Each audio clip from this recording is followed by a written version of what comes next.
I'm an Englishman. I'm from Bermondsey, southeast London. My father was called George. He was also from Bermondsey. His father, another Bermondsey man, was called George too. And his father, my great-grandfather, is from the same place. He was called Edward. These 3 generations of my family were in the fish trade. I'm the first member of my family not to work at the market in Billingsgate. My great-grandfather had 11 brothers and sisters. They all married, except one. They had 43 children. Of these, 37 married. And between them, they had a further 159 children. One of those was my father. I don't know exactly how many of his generation married or exactly how many children they produced. I've so far tracked over 200 of them. Many still live in Bermondsey. Some are still in the fish trade. There are 7 called George and 5 called Victoria. I stand here in front of you as a representative of all of them. And I ask in their name the great question put by our patron, Mr. Powell. What do they know of England who only England know? Or what can my family who come from England, who lived in England, who know only England, say of this, our country? Mr. Powell once spoke of the destruction of ancient Athens and the miraculous survival in the blackened ruins of that city of the sacred olive tree, the symbol of Greece, their country.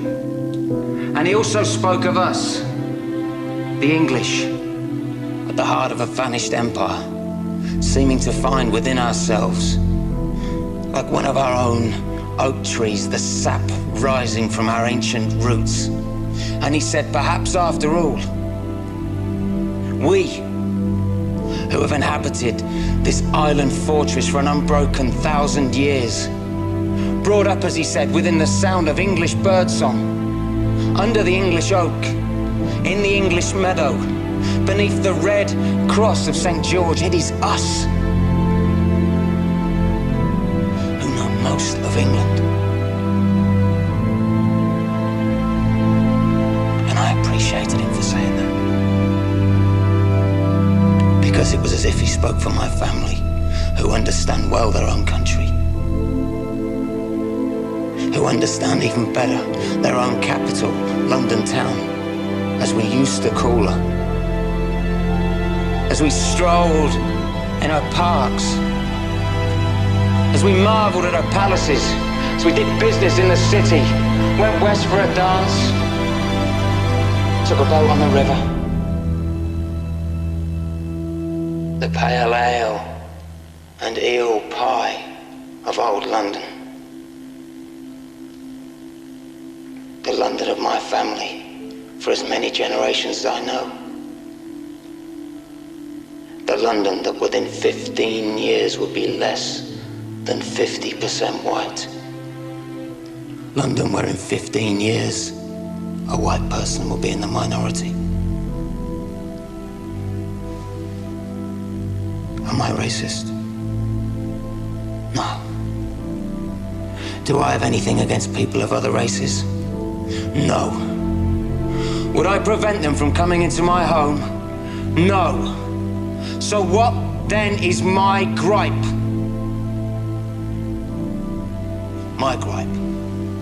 And I speak on behalf of 7 men called George and 5 women called Victoria. My gripe is quite simple. My gripe is that we were never asked. My gripe is that we were told, not asked. And every day we are told again and again how we are to be and how our country is to be. We're told by them, and we know who they are. They're English too. They're the class that has always set themselves apart. They're the class that has always taken whatever they wanted for themselves. And now they are the class that is giving England away.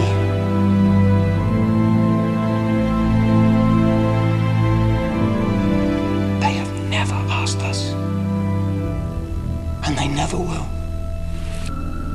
Do we allow them to sell our heritage? Or is it time for us to speak? To speak. To refuse them the right to give away our holy, our bountiful, our only England that has nurtured us naked, grown us as the oak. Is it time for us that England know to come yet again and defend our country with our fire, our fists?